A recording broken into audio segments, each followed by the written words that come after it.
Hello everyone, it's I, Mitch. We are back with one of our final 2021 lists. Here we take a look back at the biggest disappointments in games of this year. Honestly, many of the most anticipated titles this year disappointed, whereas the indie games were surprise wonders. Without wasting any more time, let's start with the first one. Coming up first, Battlefield 2042. Where should I start? It was one of the most expected games for 2021, but for some, the disappointment for Battlefield 2042 already started around the time that the game was first revealed, as EA revealed the news that there will be no story campaign of any kind. But now that Battlefield 2042 is released, the disappointment started growing too. So the first issue was no voice chat. Moreover, at the time of release, the game was only available to EA Play subscribers and those that ponied up the cash for one of the bigger editions of the game.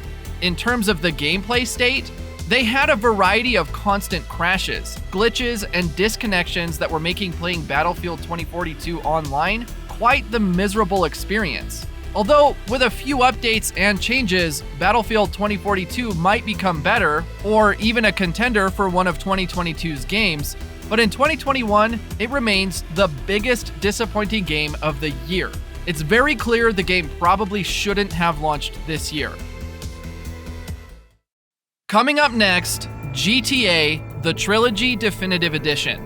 This is another massive disappointment, especially for GTA fans and Rockstar fans. No one ever thought a company big and reputable like Rockstar could make a mess this bad. Remastering the collection of old GTA games should have been some easy money. But after the release of Grand Theft Auto, the Trilogy Definitive Edition, a lot of people wanted that money back. While the gameplay of these GTA games is still the same as the originals, there's a bigger catch why these ports have been so disappointing.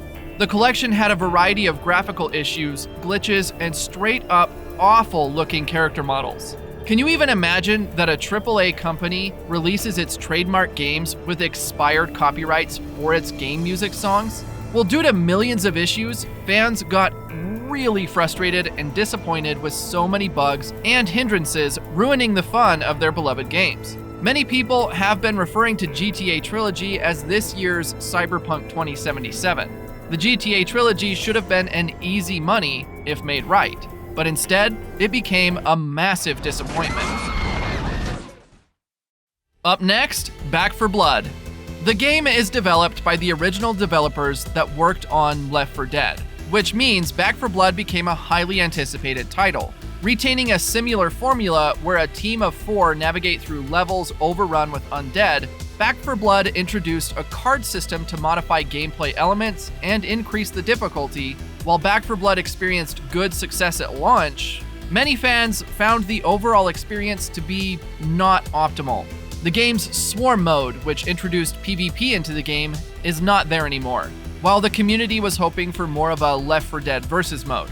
Even worse, the game essentially punished solo players by preventing many of the in-game accomplishments from being completed. This means that achievements as well as unlocking additional survivor characters were restricted.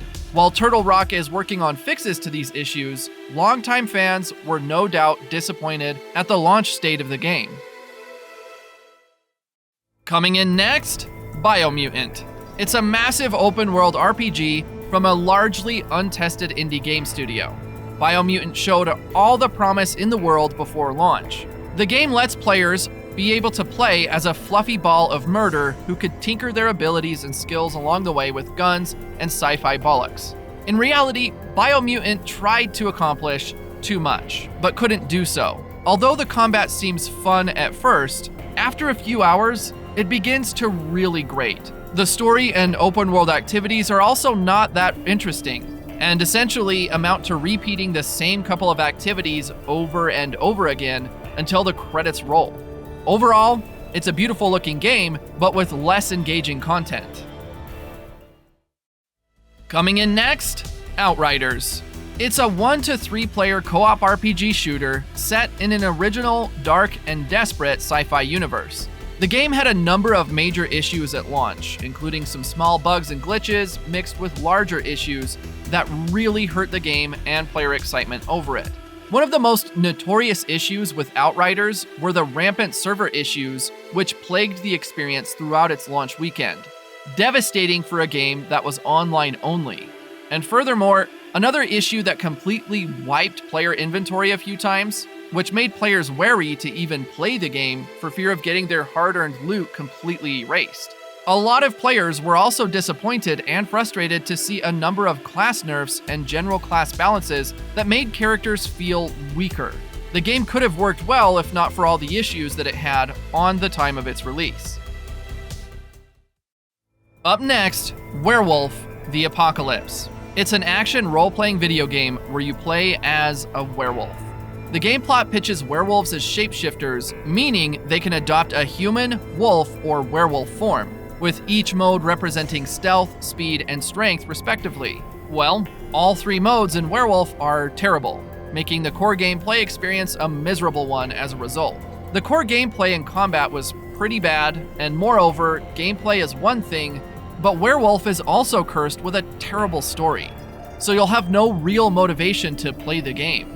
World of Darkness has been represented by just vampires, so it would have been nice to see how the other half lives. This had the potential to be special, but the end result is incredibly disappointing.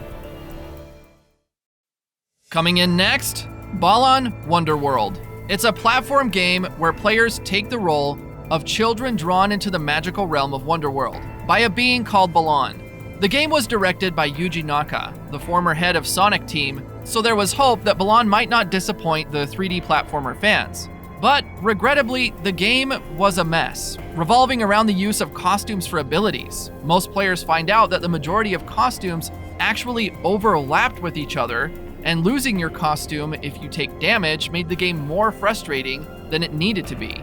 Other than that, the game had very suspicious amounts of 10 out of 10 user reviews on Metacritic at the time of launch. But despite updates and numerous price reductions, someone would have to pay money for Balan to be worth playing. Coming up next, Dungeons & Dragons: Dark Alliance. It's a third-person action role-playing game published by Wizards of the Coast.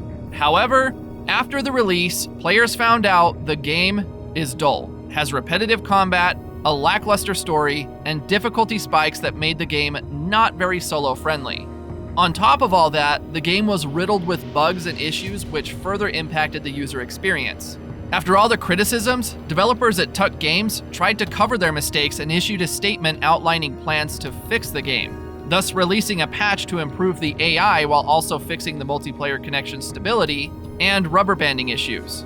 But even after all of that, the game still manages to disappoint. Up next, Necromunda: Hired Gun.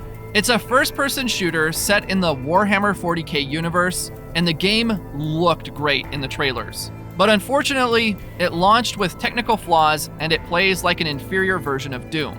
The game has janky gameplay with awkward movement and animations, a bland aesthetic, and a storyline that makes less sense as you pay more attention to it. Each mission in-game is offered by a faction, and completing one will increase your standing with them. There are 25 factions, and it's not quite clear what the incentive is to max out your reputation with them. Necromunda: Hired Gun had the potential to be a great Doom-like game set in the world of Warhammer, but it missed the mark on getting there. Coming in last, Aliens: Fireteam Elite. It's a multiplayer, third-person alien shooter game focused more on action than the survival horror which was liked by many before its launch. But unfortunately, Aliens: Fireteam Elite launched with a number of issues, both from bugs and technical issues to flaws resulting from core concepts. The character customization was also very limited and lacked variety. Combat and all the levels in-game felt very similar and repetitive due to reused environments and enemies, undermining the game's push for replayability. Moreover, there were a lot of bugs ranging from odd audio and visual issues to more of the game-breaking variety, preventing ammo from being restocked or interacting with anything in the environment. While the game seems strong on paper, it ultimately left a lot to be desired. And that wraps up our list of top biggest disappointments in games of 2021. If you liked the video, don't forget to hit the like button and consider subscribing to us to see more videos like this in the future. See you next time.